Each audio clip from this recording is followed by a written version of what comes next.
Seja bem-vindo ao podcast IBJL. Aqui você encontra notícias, análises e debates sobre o mundo da teologia, com a participação de especialistas, professores e estudantes da área. Prepare-se para mergulhar nesse universo fascinante que é a teologia.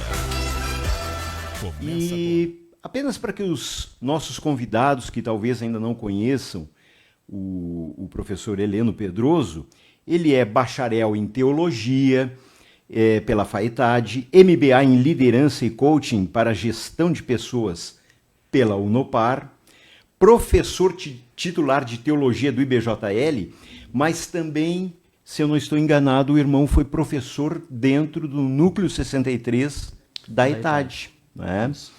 Isso mesmo.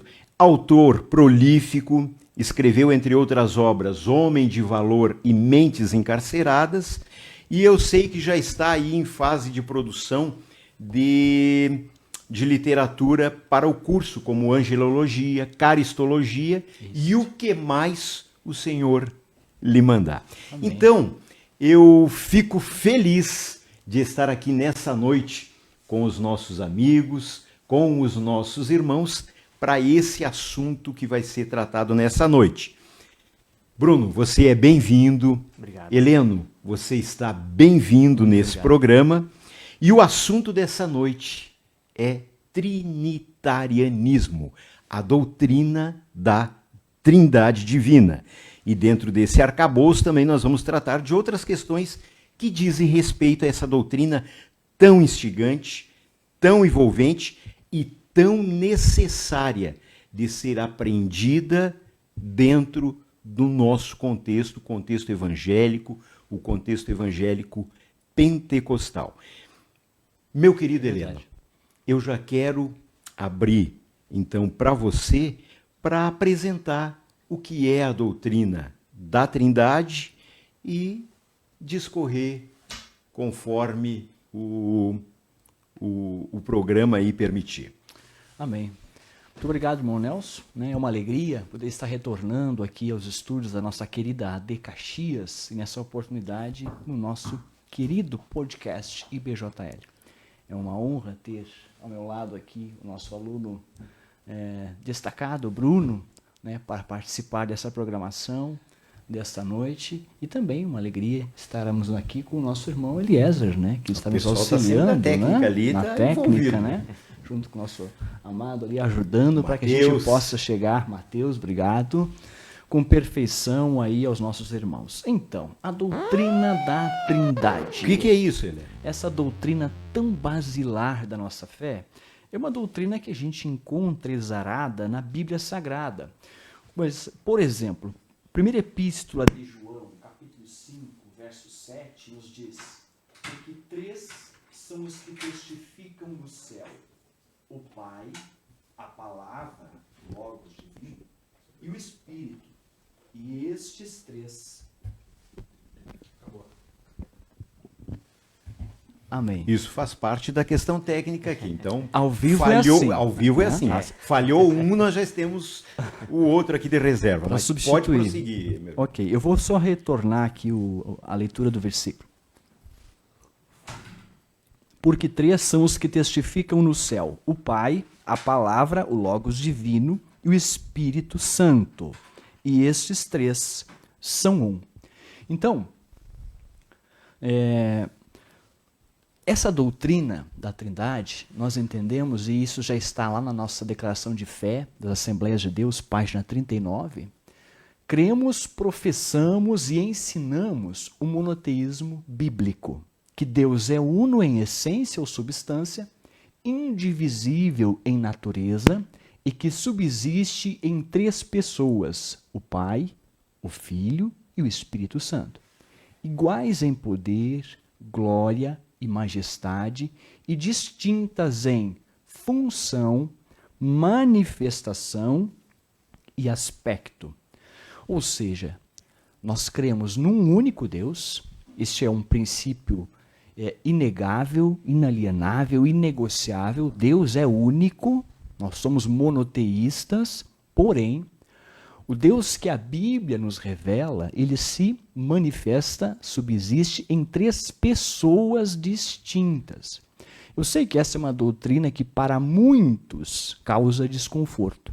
Não é por acaso que as grandes religiões monoteístas, hoje, nós podemos citar 3, cristianismo, islamismo e judaísmo. Das 3 religiões monoteístas, nós temos 2 que se sentem extremamente incomodadas com essa doutrina. O islamismo, por exemplo, lá na Sura 112, nós vamos ler: Alá é Deus, o único, o absoluto, jamais gerou ou foi gerado.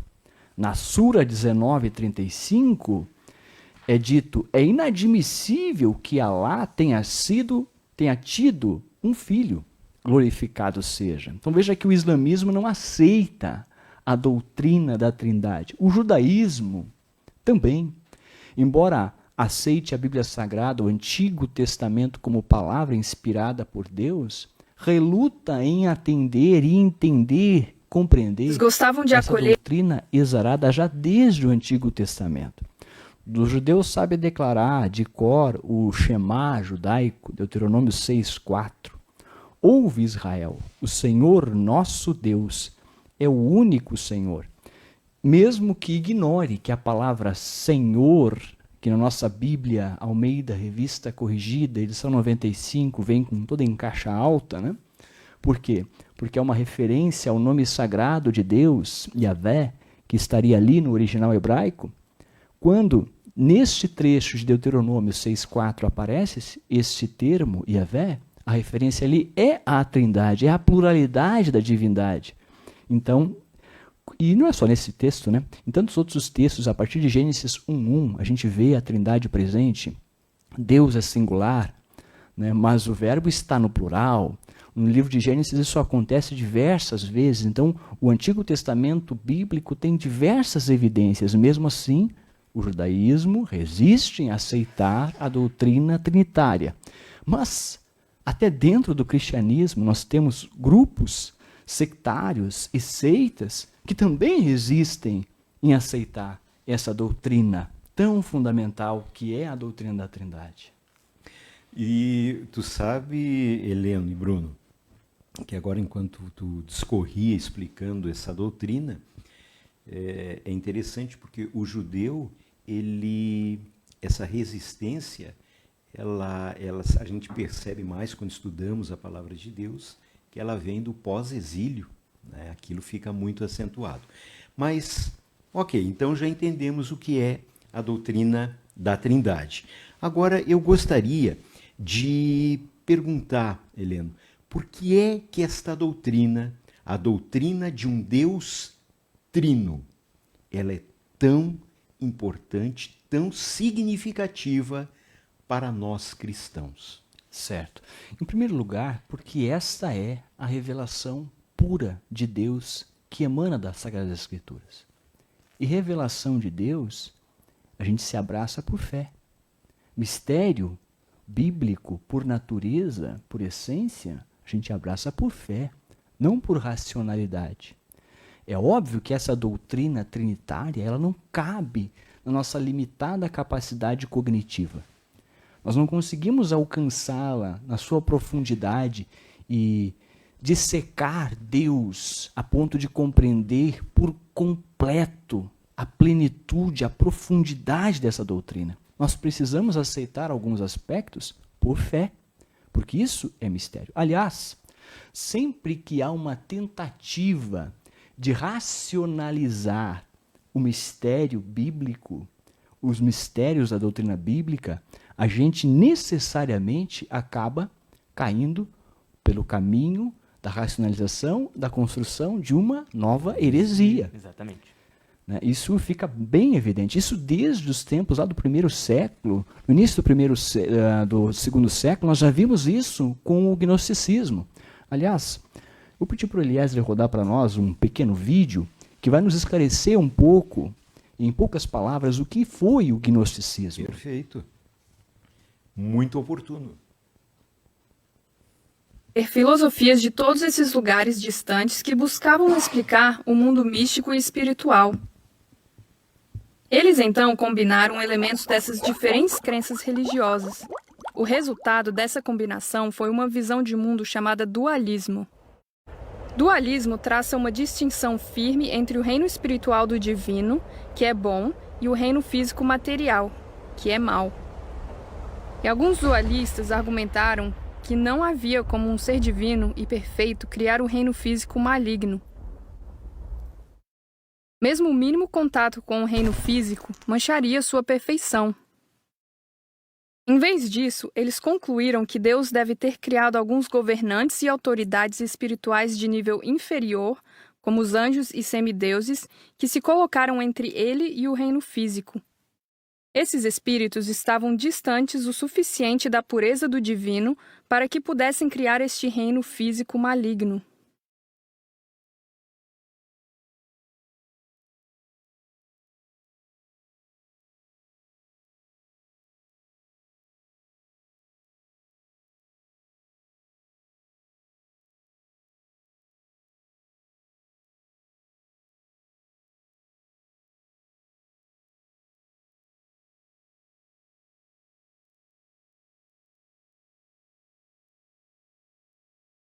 E isso não resolve a questão, apenas cria uma nova heresia. Aliás, se a gente for avançando nos séculos da história da igreja, é claro que o tempo disponível aqui não permite a gente aprofundar tanto a discussão, mas a gente vai perceber a partir do 3º século que se multiplicaram a quantidade de heresias, cada uma tentando achar uma solução racional diferente para explicar, seja a doutrina trinitária, seja o mistério da encarnação de Cristo. Eu vou pedir para o Bruno explicar para nós aí alguns cardzinhos de algumas heresias. Perfeito. Exatamente. Então, os irmãos podem verificar na tela o primeiro herege que aparece, o herege Ário de Alexandria. Ário foi um bispo em Alexandria. Ele provavelmente nasceu na região da Líbia, no norte da África. É interessante que a gente observa na história da igreja, porque quando se fala em heresias, se tem um conceito muito vago hoje a respeito de heresias, né? Mas uma heresia nos tempos antigos, nos tempos patriarcais, no período patrístico que se chama, envolvia questões muito sérias para a cristandade. E Ário de Alexandria foi realmente o propagador do arianismo. O arianismo a gente não pode confundir com o arianismo antissemita de Hitler. São verdade. Coisas totalmente diferentes, né? Bem explicado. O arianismo de Ário de Alexandria, Ário, ele adivinha de uma escola teológica cuja interpretação hermenêutica da Bíblia era mais voltada para a interpretação textual da escola de Filo de Alexandria, que é aquela interpretação mais, como é que se diz a palavra? Alegórica. Uma interpretação alegórica, né? Já começa simbólica, por aí. Né? O método alegórico influenciando toda a teologia de Ário, né? Então, Ário, a gente observa que ele nega a principal doutrina da cristandade. Ele nega a divindade de Cristo. De que forma que ele nega a divindade de Cristo? O ensino de Ário é o seguinte. O pensamento ariano explora o seguinte argumento. Se Jesus Cristo é a encarnação do Logos, o Logos é um conceito grego que significa um poder, algo que move o universo. Então, se Cristo é a encarnação do Logos, e se o Logos é divino como o Pai, como Deus Pai, então, consequentemente, a natureza de Deus seria corrompida pela natureza humana presente em Cristo. Essa era a ideia que estava presente em Ário, esse pensamento, né? Então, a gente precisa entender o contexto da época. Ário está presente num contexto helenizado. O que é o helenismo? O helenismo é a cultura grega. A cultura grega, ela enfatizava principalmente que a matéria era má. E de onde é que vinha isso, Bruno? Esse conceito de matéria má? Esses conceitos são bem filosóficos, né? Eles procedem de Platão, de Aristóteles, principalmente de Platão. Platão foi o maior propagador, né? E muitos teólogos hereges foram influenciados principalmente pelo neoplatonismo, que surgiu depois, né? Influenciados pela cultura grega, enfim. Essa época foi realmente... Os teólogos da época foram muito influenciados pela cultura grega, né? E a gente já vê aí também um resquício justamente da influência do gnosticismo, né? Movimento ideológico, religioso, político, Que filosófico. muito incomodou a igreja. Exato. Isso. Pode prosseguir, Bruno. O arianismo, ele é uma forma de gnosticismo, porque o gnosticismo não é uma religião propriamente dita, não é uma igreja chamada gnóstica, por exemplo. O gnosticismo se divide em seitas, né? E arianismo foi uma delas. O arianismo, ele entende o seguinte, então. Se para o grego, o pensamento do grego, a matéria é má, então Jesus Cristo não pode ser Deus. Porque ele Então, encarnou. exatamente. Então o Logos que encarnou nele, na verdade não era Deus, era uma espécie de criatura glorificada. Então o arianismo ele acaba caindo nesta ideia de que Jesus Cristo não é Deus e de que ele é uma criatura glorificada. Muito bem. Muito bem. Então aqui o próximo, Apolinário. Apolinário foi um bispo de Laodiceia, na Síria. Ele até então ele era mais voltado para o arianismo. Ele de certa forma ele abraçava o arianismo, né? Porém ele começou a defender a doutrina ortodoxa da época, por causa de um homem chamado Atanásio de Alexandria. Atanásio de Alexandria, ele foi o maior combatente contra Ário. Tanto é que as ideias dele a respeito da Trindade começou através dele. Atanásio de Alexandria foi o maior influenciador e propagador para que a doutrina da Trindade fosse construída, né? Defensor, né? Defensores, exatamente. Então, a doutrina trinitariana, exposta por Atanásio, causou impactos na vida de Apolinário. E o que aconteceu? Os arianos, que estavam na época liderados por Jorge de Laodiceia, um bispo da cidade de Laodiceia, da Síria, eles viram em Apolinário uma inclinação para a doutrina ortodoxa. Então o que eles fizeram? Eles expulsaram e excomungaram Apolinário. É o que geralmente se faz quando um bispo ele está fora das ideias de certo grupo. Então eles expulsam e excomungam, né? Então Apolinário ele decidiu iniciar a própria doutrina anti-ariana. Isso não foi nenhuma forma de querer defender a causa ortodoxa católica da época, né? Quando a gente fala em católico, estamos falando de algo universal. Não vamos confundir com Igreja Católica. Perfeito. Exatamente. E então, Apolinário ele inicia a criar sua doutrina anti-ariana para provar que Jorge, o bispo de Laodiceia, havia expulsado alguém com um profundo conhecimento nas Escrituras. Então a gente já vê em Apolinário uma inclinação, uma certa... uma motivação errada já no começo, né? Ele não tinha interesses em defender a ortodoxia. Ele tinha interesses em querer derrubar o arianismo, as ideias arianas. Vencer um debate, né? Vencer um debate, exatamente. Derrotar a tese do oponente. Isso aí. Então, Apolinário... o que a doutrina herética do apolinarianismo ensina? Ensina a ideia principal de que Jesus não tinha alma humana. Como assim?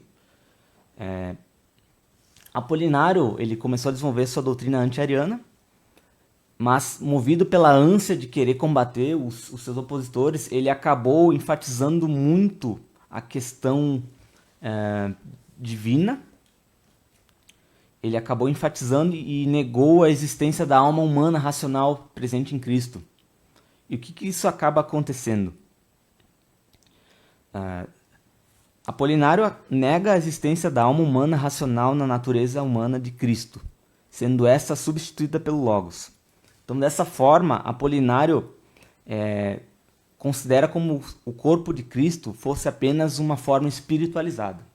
Então, ele acaba negando a forma humana de Jesus. A substância, a carne. Isso. Então, o apolinarianismo, ele é uma forma maquiada de docetismo. O docetismo, ele acreditava que Jesus era um ser espiritual, que por onde ele passava na praia, ele deixava as pegadas apenas, ele não tinha um corpo físico, né?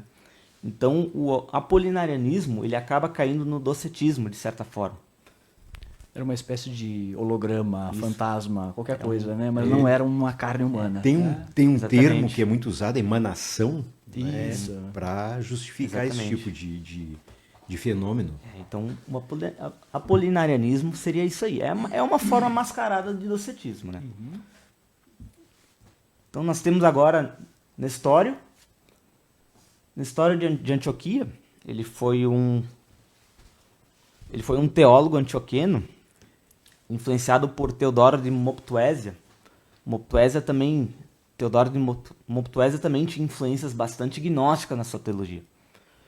Então ele foi um grande aluno desse professor. Nestório, ele foi elevado a um cargo de bispo de Constantinopla pelo imperador Teodósio II em 428, fazendo dele um patriarca na região e papa emérito do Oriente. Então, existia a Roma da Itália e existia a Nova Roma, que se chamava Constantinopla, que era o Império Bizantino. Então, Nestório, ele foi muito influente na região de Constantinopla, até porque ele ocupou um cargo bem grande ali. Ele chegou a ocupar um cargo de papado naquela região. O que é interessante, Bruno, só interrompendo, Sim. que todas essas heresias que tu está explicando, todas elas têm uma fonte, uma origem dentro de lideranças da igreja. Exatamente. E a gente vê muito na história desses homens as influências dos seus antepassados, professores, como influencia, né? Como influencia, exatamente. Então, o que causa a heresia nestoriana? Qual negação, qual doutrina é atingida com o nestorianismo? O nestorianismo, ele nega principalmente a união hipostática da natureza de Cristo. União hipostática é um termo técnico para a palavra que significa união das duas naturezas em Jesus, humana e divina. Perfeito. Isso. Então, o nestorianismo, ele faz uma espécie de divisão. Por quê? Por que Nestório dividiu a natureza humana e divina? Porque, primeiramente, influenciado pela cultura grega e uma série de fatores que aconteceram na época. Então, o nestorianismo, ele acaba fazendo a divisão das naturezas de Cristo, o que é algo totalmente errado. Então, a união hipostática acaba sendo destruída dessa forma. Certo. O nestorianismo, ele divide as naturezas presentes em Cristo e nega que Jesus não pode ser homem e Deus ao mesmo tempo. Muito bem, Isso. muito bem. Então, só para resumir, né, para o nosso internauta, Perfeito. ouvinte, né, o que o Bruno aqui fez, essa descrição. Nós temos na tela aí um gráfico. Vamos imaginar ali que o homenzinho em laranja, cor de argila, cor de terra, represente a natureza humana de Jesus. E o homenzinho azul, né, cor do céu, represente a natureza divina de Jesus. Então nós temos heresias que defendiam Jesus apenas com a natureza humana.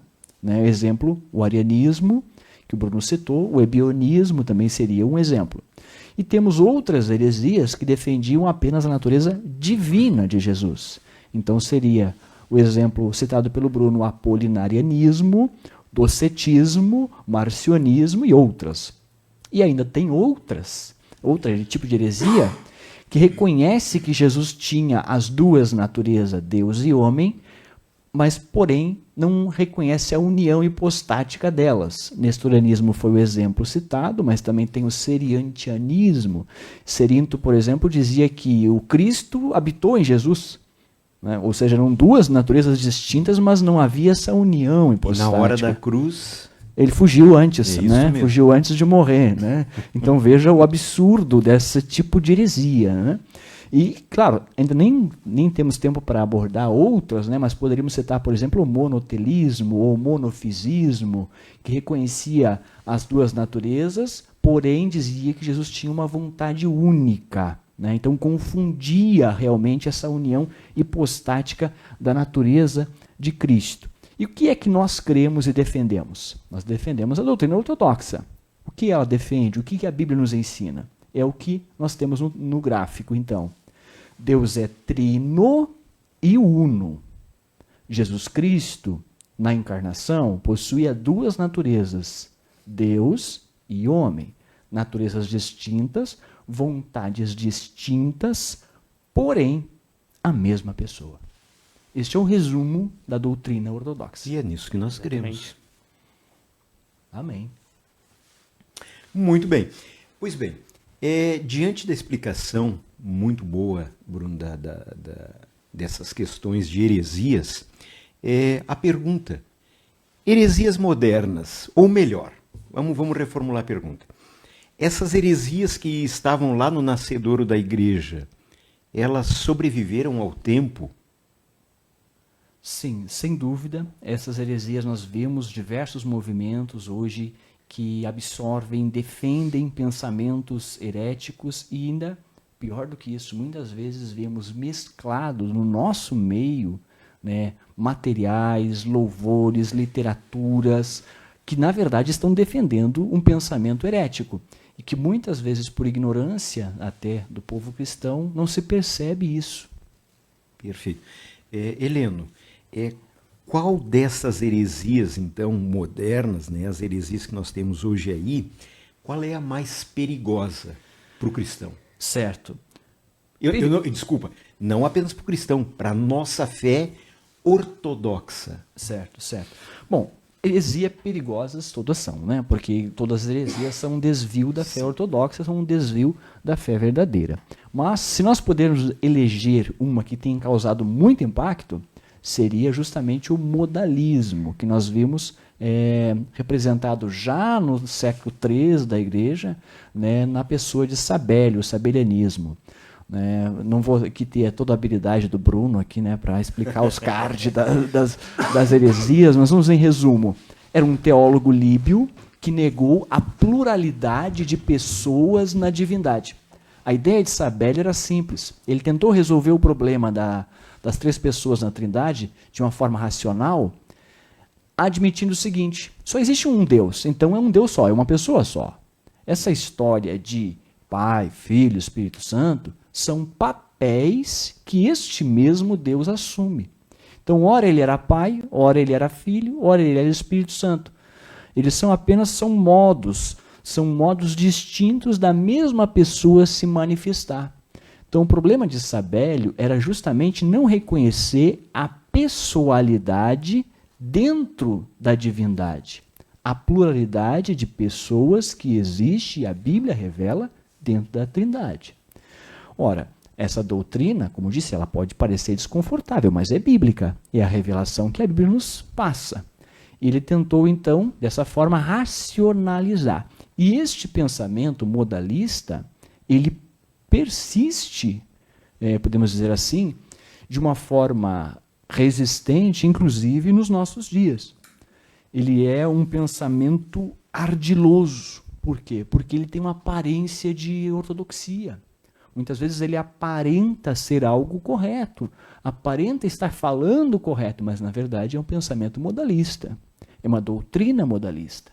Ele também é uma doutrina e uma pregação muito sutil. Hoje nós vemos dois movimentos que se destacam dentro do modalismo, o unitarismo e o unicismo, que é o nosso foco hoje principal aqui dessa discussão. O unitarismo é muito professado pelas testemunhas de Jeová, e o unicismo é professado por diversas denominações, entre elas a Igreja Missão da Fé Apostólica e o Conjunto Igreja Voz da Verdade, né, que eles defendem essa doutrina modalista, que Deus é um só. Ele apenas se manifesta de diferentes modos, de diferentes pessoas. E é perigoso porque é sutil. Os seus materiais são materiais de qualidades, suas músicas são emocionantes, são belas, são atraentes, eles são perspicazes em convencer os menos esclarecidos. Então, realmente, se existe uma heresia mais perigosa, eu elegeria, sem dúvida, o unicismo. De fato. Dentro dessa explicação, né, explicou sobre o unitarismo e o unicismo, né, e já apontou aí como a mais perigosa. Então nós temos, na verdade, a fonte do unicismo, ela vem do sabelianismo. Perfeito. O sabelianismo, por sua vez, nasce dentro, ou, né, é uma derivação do gnosticismo. E a pergunta, essa na verdade é uma pergunta até de improviso, né? Como é que uma heresia, algo errado, resiste tanto tempo, Heleno? Se nós for olhar do ponto de vista histórico, né, professor Nelson, o modalismo ele teve um bom tempo da história da igreja que ele esteve praticamente erradicado. Né? A partir ali do quinto século, a gente não viu uma manifestação modalista. Só que, infelizmente, dentro do movimento pentecostal, agora no século XX, né, no século XXI, é que o sabelianismo, o modalismo foi ressuscitado através dos mesmos caminhos, os caminhos, né, da influência herética, os caminhos de uma pseudo-revelação, e acabou sendo ressuscitado esse pensamento modalista. E o que a gente vê hoje é o espelho do que a gente via lá na origem. Né? Parece até que eles estudaram a doutrina... A cartilha dos hereges. Exato. E trouxeram de volta para a prática, né, dita cristã. Né? Eu sei, né, que toda heresia é um risco para a fé ortodoxa. Né? E, às vezes, a gente tenta colocar, como fizemos ainda há pouco, né, colocar aqui mais aquela que representa um risco maior, né, que traz um problema mais sério para nós. Heleno, tu me falaste ali, né, esclareceste, o Bruno esclareceu que tem algumas heresias, né, que surgiram, talvez até estejam por aí.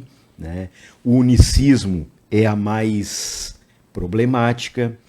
Temos essas vertentes, essas correntes de pensamento, né, dentro do cristianismo que defendem, e tu citou o conjunto Voz da Verdade. Né? Uma opinião, talvez até agora nem tanto como teólogo, Heleno, e você também, Bruno, mas o grande risco de nós nos envolvermos, né, com algo aparentemente inocente, despretensioso, como música cristã, qual é o risco que isso representa de fato para nós? O risco é o que nós já estávamos comentando, né? Uma vez que a gente abraça uma doutrina herética, nós estamos abrindo mão da fé ortodoxa. Nós cremos, e a Bíblia Sagrada nos assegura isso. Só existe um Deus. Só existe um Deus certo. Só existe uma só fé. Não existe uma fé, mas dentro dessa fé você pode escolher qual a vertente que você segue. Não, existe uma fé. É um só Deus, uma só fé, um só batismo. O foco do apóstolo ali é justamente nos mostrar que só existe um caminho correto. Se você conhece o caminho correto e abre mão dele para seguir uma doutrina herética, você está correndo sério risco, inclusive, da sua salvação.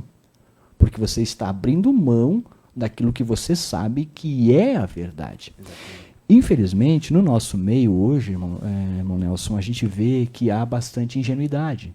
Muitos nossos irmãos até ainda cantam louvores do conjunto Voz da Verdade, e quando você conversa com as pessoas, eles dizem, mas será que é mesmo? Eu acho que eles não são. É tão bonito, é tão emocionante. Eu já ouvi até gente dizer, não, mas eles não são essa coisa aí de unicista nada. Eles são até uma bênção, eles são até batizados com o Espírito Santo. Isso aí foi uma intriga que colocaram aí. Aí tem aqueles que seguem os polemistas de YouTube, né? Não, isso aí é uma intriga lá de cima, eles nem são unicistas, então eu até gostaria de pedir a ajuda aqui do Eliezer para nós colocar o pastor Carlos Moisés, que é o pastor presidente da Igreja Voz da Verdade e o líder do conjunto Voz da Verdade, e você veja o que ele mesmo explica do que ele pensa da doutrina da Trindade. Perfeito.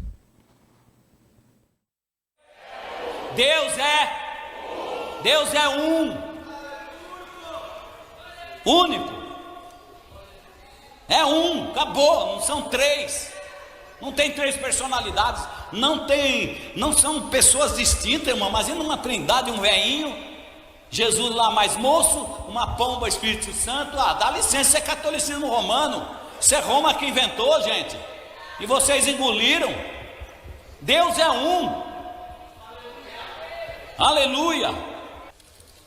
É o que essa igreja crê, esse ministério crê, e não estamos com nenhum medo de alguém que não desgoste da gente. Eles sempre souberam. Veja que ele fala com todas as letras contra a nossa doutrina, que é a doutrina bíblica. Veja que ele ainda se coloca do outro lado, dizendo, eles sempre souberam que a gente cria assim. E veja que ele trata de uma certa forma irreverente a doutrina da Trindade. Esse vídeo é grande, é óbvio, a gente não pode executar todo ele aqui, mas está disponível no YouTube para nossa audiência, se tiver interesse em ver. Tem passagens deste vídeo, inclusive dessa pregação que ele faz, que para mim machuca muito, porque eu vejo um desrespeito com a doutrina bíblica, com a doutrina pura da Trindade. E a gente vê esse tipo de posicionamento, isso é heresia pura, irmãos. Isso é heresia pura, isso é um pregador herege. E nós não podemos simplesmente acolher isso. Aliás, na nossa mais recente, Assembleia Geral Ordinária da Convenção Geral, que foi feita aqui no Novo Hamburgo, inclusive, foi aprovado um manifesto das Assembleias de Deus contra o unicismo. Este manifesto, inclusive, foi publicado no jornal Mensageiro da Paz, do mês de junho, que é o órgão oficial de divulgação das Assembleias de Deus no Brasil. E neste manifesto, que foi elaborado pelo nosso Conselho de Doutrina, presidido pelo pastor Paulo Freire da Costa, pela nossa comissão de apologética da CGADB, que é presidida pelo pastor Ezequias Soares. Grande apologeta, comentarista das lições bíblicas da Escola Dominical, autor publicado com obras pela CPAD. Este manifesto diz exatamente isso, que a doutrina bíblica da Trindade precisa ser defendida, que nós precisamos ser implacáveis no combate ao unicismo, que os louvores do conjunto Voz da Verdade, é citado nominalmente, não devem ser cantados em nossas igrejas, que esse tipo de artistas não devem ser convidados para os nossos trabalhos. Inclusive, é feito um apelo para que os maestros, maestrinas, musicistas da igreja se conscientizem disso. Este documento foi aprovado na Assembleia Geral Ordinária da Convenção Geral. Ou seja, a partir de agora, que já está publicado, que já deu-se a publicidade necessária, continuar praticando isso, ou também circulando literatura unicista, como acontece, por exemplo, com outros movimentos, como o movimento Árvore da Vida, que distribui materiais de qualidade, bem apresentados. Eles têm que ter o atrativo. Exato, mas unicistas. Esse tipo de material está vedado. Por quê? Porque não condiz com a doutrina ortodoxa. Eu até gostaria de pedir mais uma vez a ajuda do Eliezer, para nós colocar um vídeo do pastor Ezequias Soares, onde ele fala sobre isso. E ele fala desse perigo da gente acolher esse tipo de doutrina no nosso meio. Perfeito.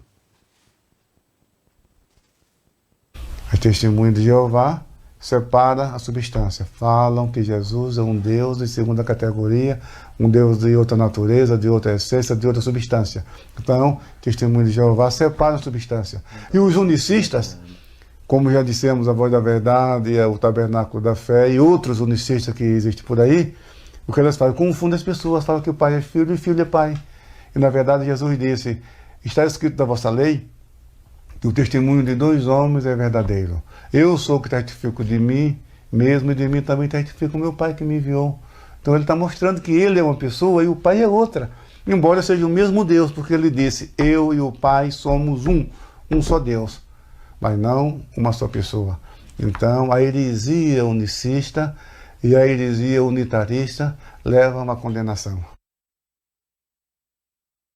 Está aí, de forma bem clara, sucinta, mas clara, né? O embate que nós precisamos sim fazer contra as doutrinas heréticas e, em particular, a essa doutrina unicista nos nossos dias. Eu preciso dizer para vocês dois, né, e talvez até para os professores do IBJL que estejam nos assistindo, que há necessidade de um posicionamento nosso, né, até para que os nossos alunos tenham segurança em relação a essa questão doutrinária tão importante de conhecer a nossa posição. Eu sei que muitos irmãos, como aconteceu quando essa decisão ali na 46ª AGO foi publicada, que muitos irmãos de dentro da Assembleia resistiram, né? E eu sei que isso às vezes pode magoar um pouquinho, ofender, né? Mas erro é erro, por mais bonito que seja. Agora, Bruno e Heleno, e sintam-se à vontade para responder. Nós temos, né, essa interpretação unicista por parte, então, dessas seitas. Mas se eu fosse procurar na Bíblia pelo menos 2, 3 textos para corroborar ou para firmar a minha convicção na Trindade.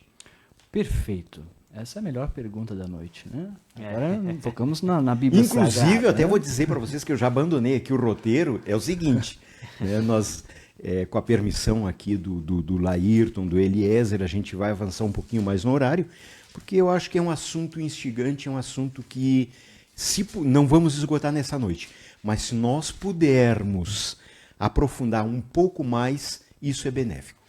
Vamos lá, começando na fórmula batismal. Mateus 28:19. Jesus diz, portanto, ide, ensinai todas as nações, batizando-as em nome de quem? Do Pai, e do Filho, e do Espírito Santo. Nós somos para a saudação apostólica. 1 Pedro 1:2, nós vamos ver de novo ali as pessoas representadas.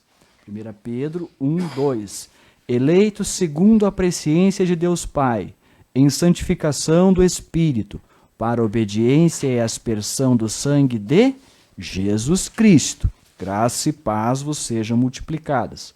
Se nós formos para a bênção apostólica, 2 Coríntios 13:13, essa não precisa nem procurar, né? Que a graça do nosso Senhor Jesus Cristo, o amor de Deus, a comunhão do Espírito Santo, seja com todos vós. Não estamos terminando o programa ainda, né? Mas a bênção apostólica reafirma a doutrina da Trindade. E é claro que é importante destacar que a Bíblia também deixa claro que o Pai não é o Filho, que o Filho não é o Espírito Santo, que o Espírito Santo não é o Pai. Vamos ver um exemplo? Bruno, lê para nós, por favor, João 8, 17 e 18. E na vossa lei está também escrito que o testemunho de 2 homens é verdadeiro. Eu sou o que testifico de mim mesmo, e de mim testifica também o Pai que me enviou.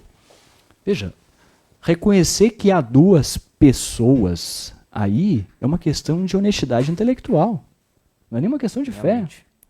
Né? Jesus mesmo diz, na lei de vocês, diz que 2 homens, no sentido de 2 pessoas diferentes, distintas. E eu testifico de mim mesmo e o Pai testifica de mim. Então não tem como a gente conciliar Jesus e o Pai sendo a mesma pessoa. João 14,16. Poder ler para nós esse também, Bruno? João 14,16, para mostrar que o Filho também não é o Espírito Santo. E eu rogarei ao Pai, e ele vos dará outro Consolador, para que fique convosco para sempre. Veja que ele fala aí, outro Consolador, né? E a gente tem um pouquinho, bem pouquinho, né, professor Nelson, de conhecimento de grego, sabe que o outro aí é allos, outro de mesmo gênero, outro de mesma natureza. Isso mesmo. Então, o Espírito Santo não é o Filho, não é Deus Filho, é outra pessoa, mas o mesmo Deus. E aí a gente vê que a fundamentação bíblica para essa doutrina, ela é extensa. Eu vou citar algumas referências, por exemplo, o Pai é Deus, Efésios 4:6. O Filho é Deus, Colossenses 2:9, habita nele toda a plenitude da divindade. Né? O Espírito Santo é Deus, Atos 5:4. O apóstolo Pedro diz a Ananias e Safira, não mentisses aos homens, mas a Deus, né? Referindo-se à mentira ao Espírito Santo. Até o nome sagrado de Deus, né? O Iavé, né? Que a gente já falou, o tetragrama sagrado, é aplicado tanto à Trindade, como em Deuteronômio 6:4, como às três pessoas da Trindade. Nós vemos, por exemplo, lá em Salmo 110:1, é aplicado ao Pai. Mas em Isaías 40, verso 3, é aplicado ao Filho. Em Ezequiel 8, versículo 1 e versículo 3, é aplicado ao Espírito Santo.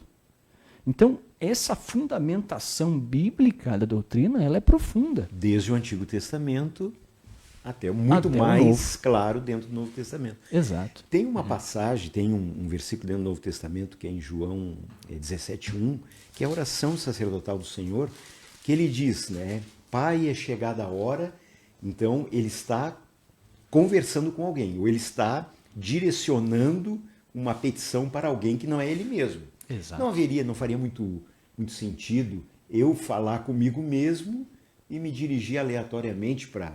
Né? E ele diz, glorifica teu filho. Ele nunca negou ser filho de Deus. Né? Então, é uma realidade.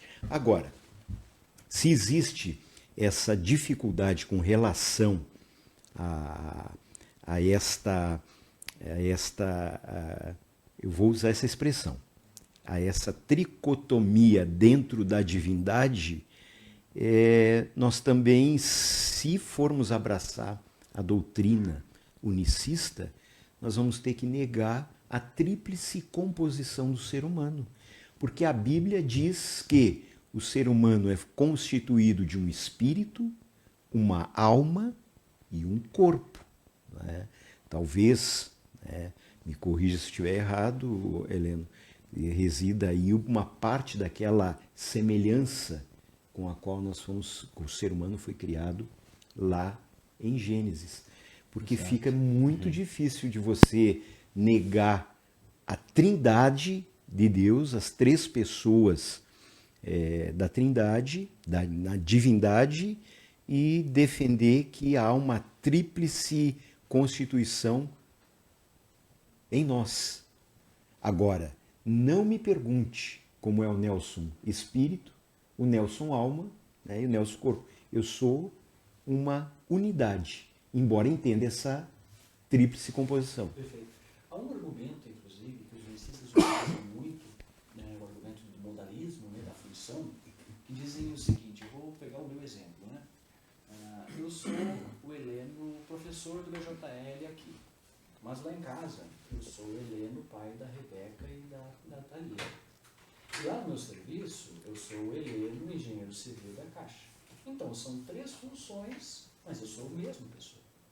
Parece racional, parece lógico, só que é humanamente impossível e é ontologicamente impossível o Heleno professor agora fazer uma ligação para o Heleno pai da Rebeca e da Thalia.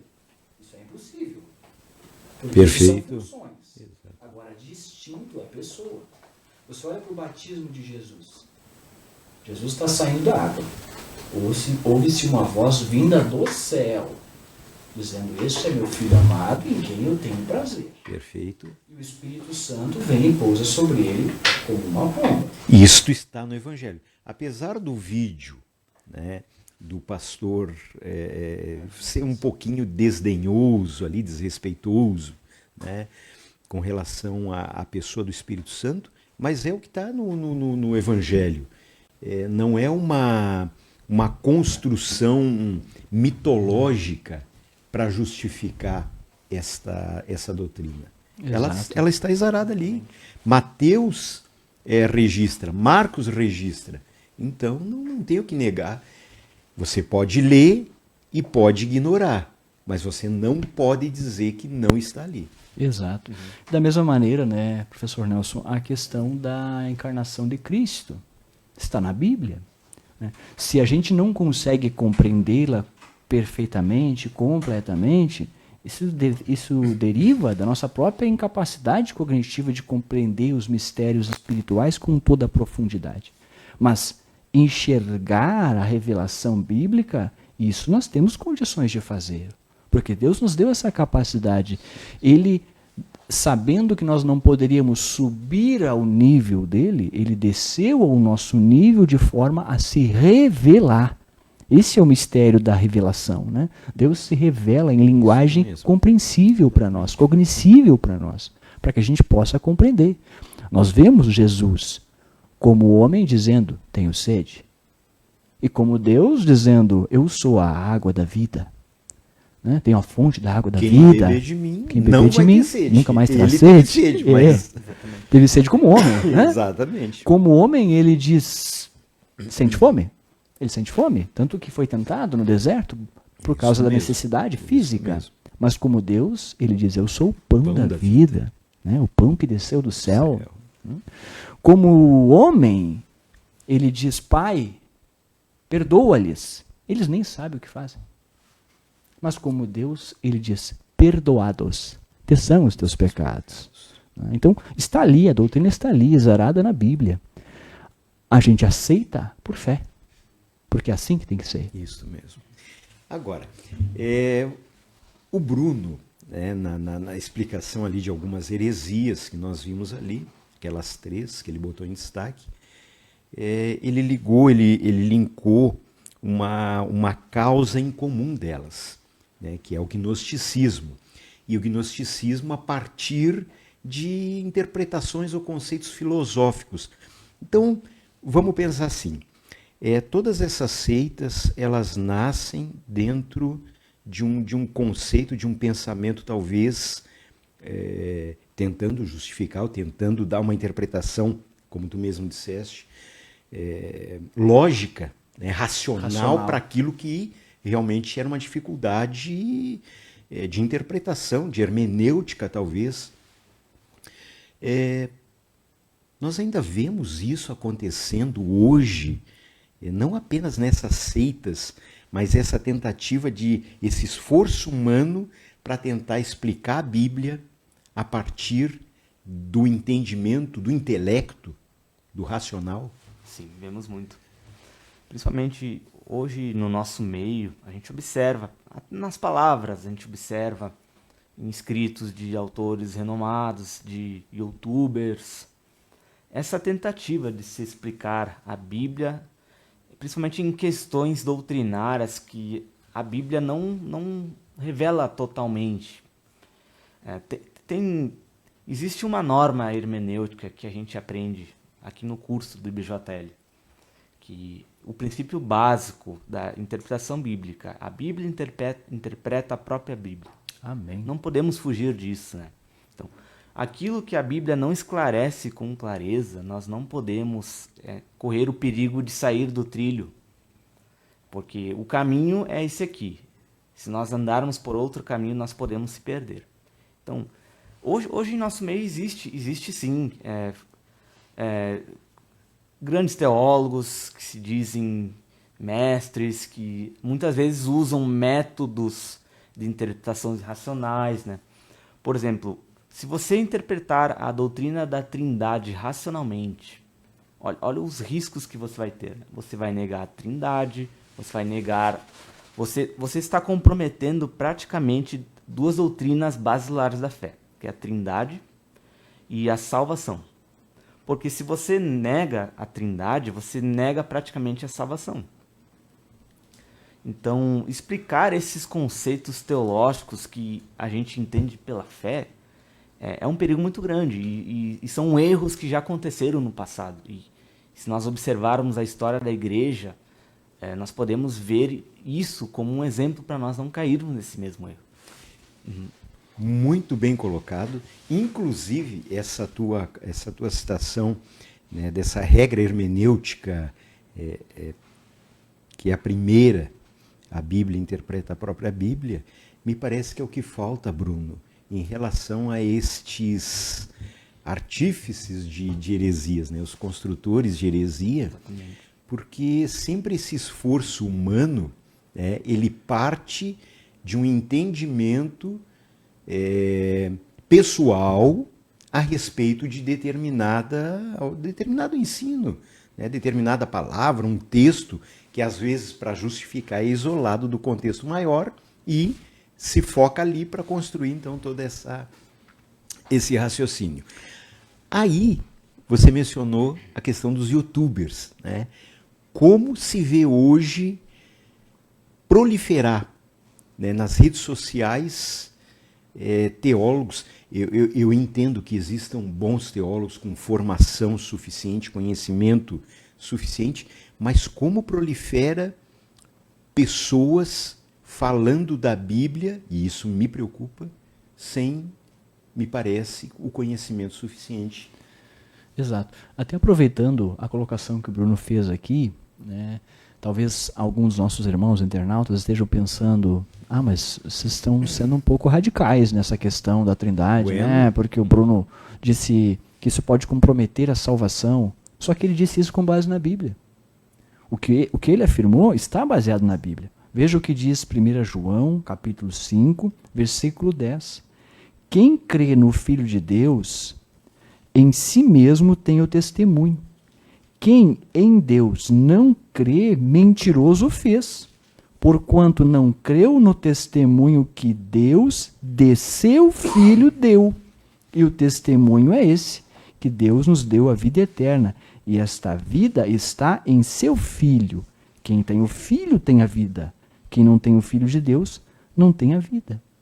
Então, o apóstolo João está dizendo justamente isso que o Bruno disse com outras palavras. Se você não aceita a doutrina ortodoxa, você não tem a vida eterna. Agora, quem aceita a doutrina ortodoxa do Deus Trino, mas que deu o seu Filho por amor de nós, exatamente como a Bíblia nos ensina, esse tem a vida eterna. Então, essa é o que nós precisamos não abrir mão, né, da verdade da palavra de Deus e não ir atrás de modismos, né, de mensagens convenientes, porque hoje, infelizmente, professor Nelson, a gente pode escolher a pregação por delivery. De fato. Né? Você usa o campo de buscas, né, do YouTube. Hoje eu estou a fim de ouvir uma mensagem mais motivadora, mais motivacional. Né? Hoje eu estou a fim de ouvir uma mensagem mais... uma feijoada, algo mais forte. Você vai achar mais profunda. E às vezes é tão profundo que o cara mergulha e não consegue mais sair. Né? Verdade. Não volta mais para a realidade bíblica. E o perigo de tudo isso que eu vejo, principalmente nesses ditos teólogos, né? O problema é que isso se causa na vida prática da pessoa. Porque se você vai ter um entendimento errado da pessoa de Jesus Cristo. Se você tem um entendimento errado, se alguém vier ensinar para um douto, alguém que está recém sendo convertido, que Jesus Cristo é um anjo, por exemplo, e ela crer, ela não vai ser salva.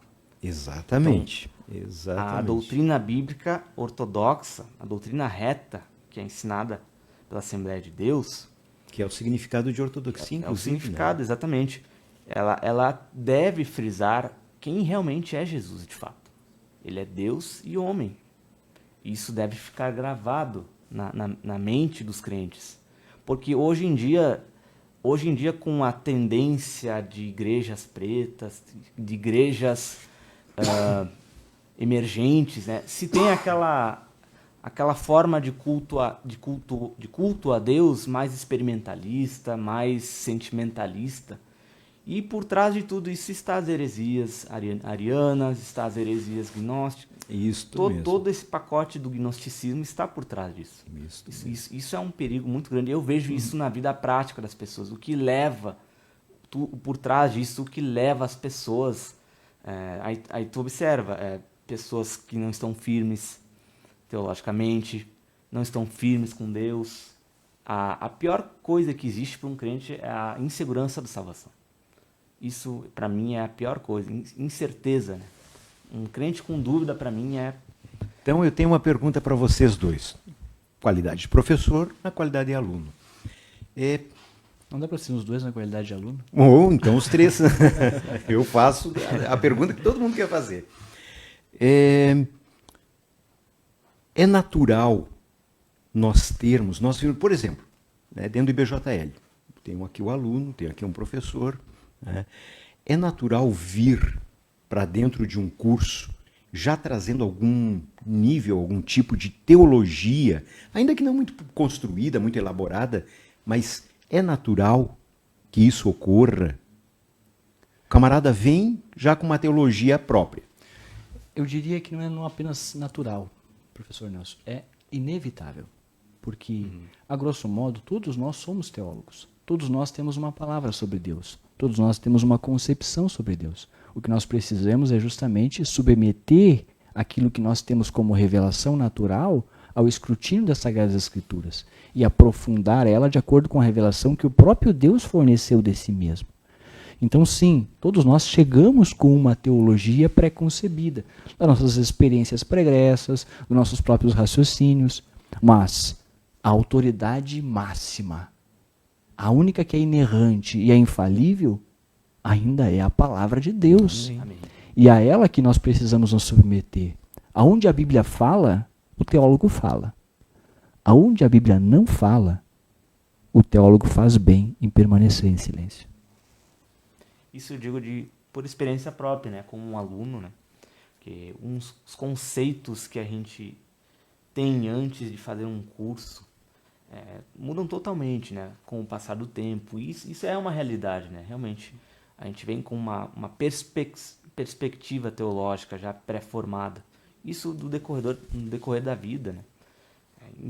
O ensino cristão teológico na igreja, por isso que é muito importante, né?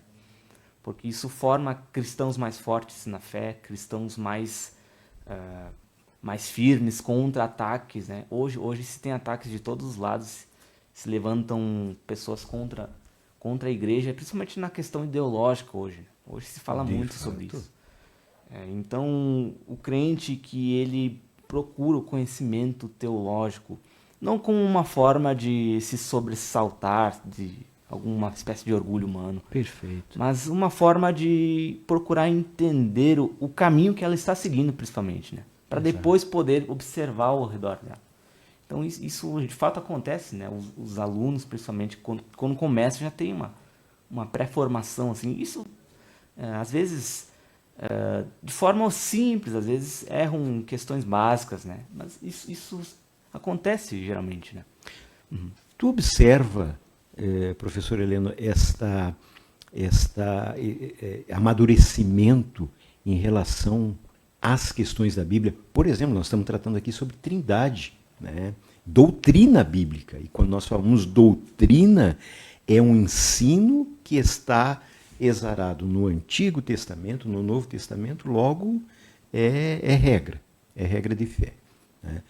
Mas você tem passado por diversas turmas aí, você tem percebido esse amadurecimento por parte dos alunos do IBJL em relação às questões doutrinárias? Sem dúvida. Percebemos esse amadurecimento, né, por parte dos alunos, e eu diria mais. Eu diria que quanto mais a gente se dedica à docência, justamente da parte teológica, nós também aprendemos muito mais. Com certeza. Né? Nós amadurecemos Com muito, certeza. né, no sentido do conhecimento bíblico, da profundidade do conhecimento doutrinário. O professor sabe muito bem disso, que o que a gente prepara para trazer para a aula, a gente estuda muito mais do que a gente consegue passar para os alunos durante o período que a gente tem na aula, né? E isso faz com que venhamos a crescer, a aprender cada vez mais. E o propósito é justamente esse, é nos aperfeiçoar, né? Buscar o aperfeiçoamento dos santos para a obra do ministério. E isso é óbvio, que acontece também na vida dos alunos e é perceptível. Perfeito. Eu quero voltar um pouquinho aqui no livro de teontologia de sua autoria, né? E justamente para comentar e corroborar com essa afirmação de que o professor, ele até por iniciativa, mas também por força do ofício, por necessidade, né, precisamos sempre ir um pouco além de onde muitas vezes nós conseguimos levar o nosso aluno, Bruno, né? Mas é interessante aí para o pessoal que está nos assistindo, acompanhando aí a nossa live, né, que, por exemplo, você pega o livro de teontologia e você vai até as referências bibliográficas que foram utilizadas pelo professor Heleno, que tem uma página frente e verso, né, aonde consta a literatura, e você pode ter certeza de que muito mais foi lido, foi trabalhado em relação a esse conteúdo que foi produzido aqui. Então tem esse esforço, tem essa dedicação por parte do professor. E eu agradeço a Deus porque os nossos professores, pelo menos nesse quesito, eles têm se puxado. E não só os professores, porque está aqui, né, o Bruno como aluno. Aqui na turma, onde o Bruno assiste às aulas, está fazendo o curso, nós vemos ali diversos alunos que eles também leem muito, eles se aprofundam muito. Você tem aqui o livro referência do curso, mas você vai um pouquinho além. Gostaríamos, né, que todos isso fosse meio genérico, né, dentro do nosso ambiente acadêmico, mas é bom ver, professor Heleno, Bruno, que existem aqueles que se puxam, talvez até influenciados pelos próprios professores. Exatamente, é necessário, né? A gente não pode ficar na superfície, como Ezequiel dizia, águas que passam os tornozelos, né? Que vão subindo cada vez mais até a gente ser submergido por elas, né? A doutrina cristã é assim, as coisas de Deus é assim, a gente precisa levar com seriedade. A palavra de Deus ela é inerrante, sim. E no momento em que se levantam heresias, hereges, promulgadores de ideias se levantam, nós precisamos nos posicionar, sim. Nós precisamos estar preparados, né? Porque dias trabalhosos chegam. Paulo disse em Timóteo que sobrevirão dias trabalhosos, né? Seriam esses? Exato. É agora, é aqui e agora. Então, o crente maduro é aquele que está alicerçado na Bíblia, principalmente. E aquele que não vai atrás de vento de doutrina. O crente forte é esse. E a função do crente forte é ajudar o crente fraco. Paulo já dizia isso lá em Romanos capítulo 1 e 11, né?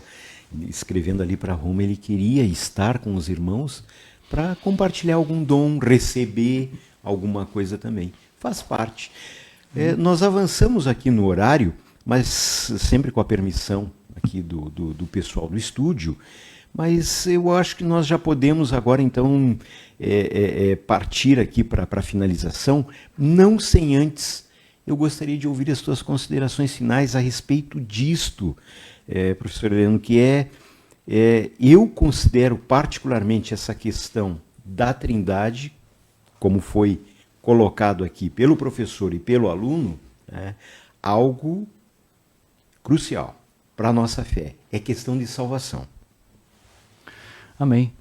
Eu agradeço, né, a oportunidade honrosa de estar aqui, né, dividindo essa seleta mesa com vocês e debatermos esse assunto tão bom, né? Debate no ponto de vista não de destruir a tese, né? Não, mas não. Um debate num bom sentido, né? De enriquecer. Fica meio suspeito porque, né, aqui há um consenso em relação à doutrina, né? mas ele é válido, Heleno, em função de que é um reforço. Exato. Então, é uma alegria, né, a gente poder estar aqui discutindo esse assunto, né, com razoável profundidade e atenção. Né, e eu gostaria de deixar aqui, sim, um convite para todos os nossos irmãos que estão nos acompanhando essa live. E até aqueles que vão assistir depois gravada, né, por indicação de um irmão, de um amigo, etc. O convite é o seguinte: venha estudar conosco. O IBJL hoje, né, pela graça de Deus, é um instituto bíblico dedicado a ensinar a doutrina bíblica ortodoxa, Isso mesmo. pentecostal clássica, assembleana. Estamos aqui nos empenhando, nos imbuindo para trazer o quê? A profundidade do conhecimento da palavra de Deus. Este mês, o último mês que nós ministramos agora, estávamos trabalhando sobre a doutrina de pneumatologia. E eu me alegrei muito, professor Nelson, com as aulas que nós tivemos. Porque nós não trabalhamos, ali o Bruno estava na sala, estava comigo nessa última turma, nós não trabalhamos a pneumatologia apenas como do ponto de vista intelectual. Não. O Espírito Santo é uma pessoa real, presente conosco, De fato. está conosco. Então o que nós observamos, e isso me deixou muito alegre, foi o quê? O trabalhar do Espírito Santo em sala de aula. Não é porque é uma sala de aula que é para ser um ambiente de stand-up, de piadismo, de irreverência, ou de simplesmente de eu ir lá para ver o colega e tirar sarro do colega. Não. É uma sala de aula, mas é um culto de adoração a Deus. Porque estamos aprendendo Bíblia. Estamos estudando a Bíblia. E estamos, sim, receptivos ao trabalhar do Espírito Santo. E se algo eu consegui tirar de muito proveitoso, especificamente desse último livro, foi justamente isso. Ver trabalhar, ver momentos em que o Espírito Santo trabalhou realmente, sem a gente precisar fazer nada. Porque é Ele que faz. É tudo por Ele e para Ele, são todas as coisas. Então, isso é muito gratificante quando a gente vê que se trabalha com questões reais, com implicações eternas, com verdades bíblicas, com seriedade necessária. Este é o nosso propósito dentro do BJL. E você é nosso convidado. Tem vagas para nós recebermos cada vez mais os nossos irmãos e aprendermos juntos da palavra de Deus. Obrigado. Bruno? Então, para mim é um prazer estar aqui. Agradeço o convite do professor Heleno, irmão Nelson, e ressaltar o convite do irmão Heleno, que realmente as aulas são uma bênção, agregam muito valor à nossa... Pode fazer o convite, se isso está no teu coração. Então, eu incentivo principalmente os jovens a participarem do curso. A gente vê hoje uma necessidade muito grande no meio evangélico. Não digo aqui da nossa comunidade cristã, no meio evangélico em geral. A gente vê uma necessidade muito grande de um aprofundamento teológico, de um aprofundamento bíblico sério, porque hoje as heresias estão escancaradas aí. Então a gente fica quieto com o coração apertado, observando o que as pessoas fazem. As pessoas fazem mutilações teológicas por aí. As pessoas destroem doutrinas básicas da igreja. Então, isso acaba descaracterizando a igreja. A nossa doutrina assembleiana acaba sendo descaracterizada, acaba entrando influência. O mundanismo toma conta. A gente precisa do trabalhar do Espírito Santo realmente, começando através da vida das pessoas, abrindo os olhos delas, que elas precisam. Não apenas um momento talvez ali um momento do agir, mas um aprofundamento provocado pelo Espírito Santo mesmo. Algo que tenha continuidade. Algo que tenha solidez. Algo que tenha solidez na palavra. Amém. E é isso que precisamos hoje. Então tá bom. Inclusive, nós encerramos pneumatologia essa semana e o próximo livro, depois das nossas férias, será a eclesiologia. Eu quero deixar aqui bem claro ali para quem está nos assistindo, para quem acompanha aí o nosso podcast, que não é história eclesiástica. Exato.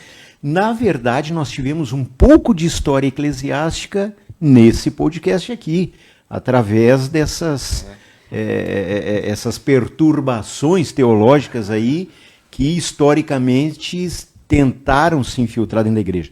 Graças a Deus, meus irmãos, nós tivemos, Deus levantou Homens que conheciam a correta sã doutrina para combater essas heresias.